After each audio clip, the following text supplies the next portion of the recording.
The National Investigation Agency has recently filed a charge sheet against 6 additional individuals in connection with a fatal attack in Bijapur district of Chhattisgarh. This happened in 2021. This attack resulted in the tragic death of 22 security personnel. The NIA had initially registered the case on 5th of June in 2021. It subsequently filed its original charge sheet against 23 accused individuals in December the very same year. Now in 2023, this year in July, the agency filed a supplementary charge sheet adding 70 more individuals to the list of the accused. With the recent charges against the 6 additional individuals, the total number of accused persons charge sheeted by the National Investigation Agency in this case has now reached 46. The case is likely related to the Naxal activity, and the NIA is pursuing its investigation to bring those responsible to justice.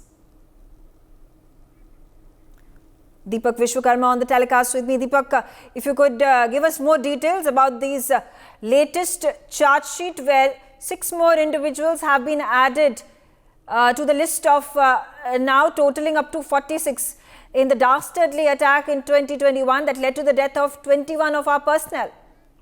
जी बिल्कुल, 22 जवान हमारे शहीद हुए थे जो सुरक्षा कर्मी थे, और उसके बाद 46 कुल लोगों पर आरोप पत्र दाखिल किया गया था, जिसमें 6 लोग अभी जो है उनके ऊपर एनआईए ने आरोप पत्र दाखिल किया और इनकी जो कुल संख्या है वो 46 हो गई है, 46 हो गई है। ये समझा जा सकता है कि इससे पहले भी एनआईए ने तमाम मामलों को अपने हाथ में लिया, लेकिन अब जो 22 लोग शहीद हुए थे उस मामले पर एनआईए ने एक नया आरोप पत्र दाखिल किया, जिस आरोप पत्र में 6 लोगों के ऊपर जो चार्जशीट दाखिल करके वो जमा की गई है। तो ये समझा जा सकता है इस पूरे मामले में अब कुल जमा 46 लोग ऐसे हो गए हैं जिनके ऊपर आरोप पत्र दाखिल किया गया है।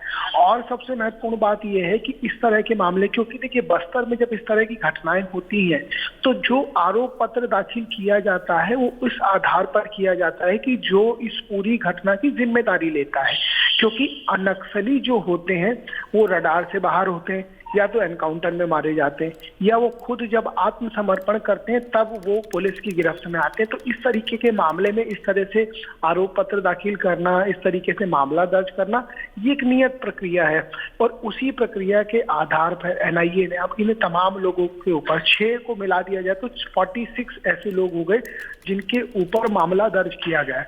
और इस मामला दर्ज करने के बाद, आरोप पत्र दर्ज करने के बाद एक बात साफ हो गई है कि एनआईए जिस तरीके से तमाम जो घटनाएं हुई है बस्तर में, चाहे वो हमारे जवानों की शहादत हो, चाहे उसके पहले कल आपको झीरम का मुद्दा याद होगा, झीरम घाटी में जिस तरीके से जो कांग्रेस ने अपने 32 नेताओं को खो दिया था, उस पूरे मामले में सुप्रीम कोर्ट ने फैसला लिया और एनआईए से कहा कि अब छत्तीसगढ़ पुलिस इसकी जांच करेगी।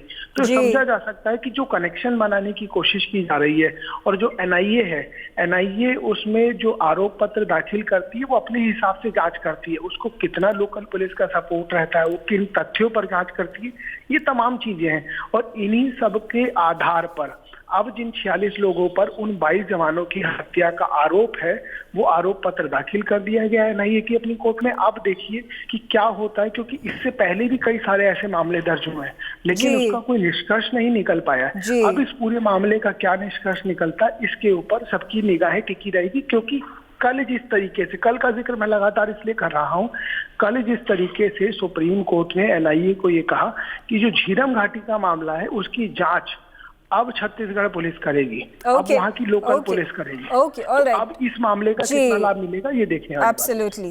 For more such videos, subscribe to the NewsX YouTube channel, hit the bell icon.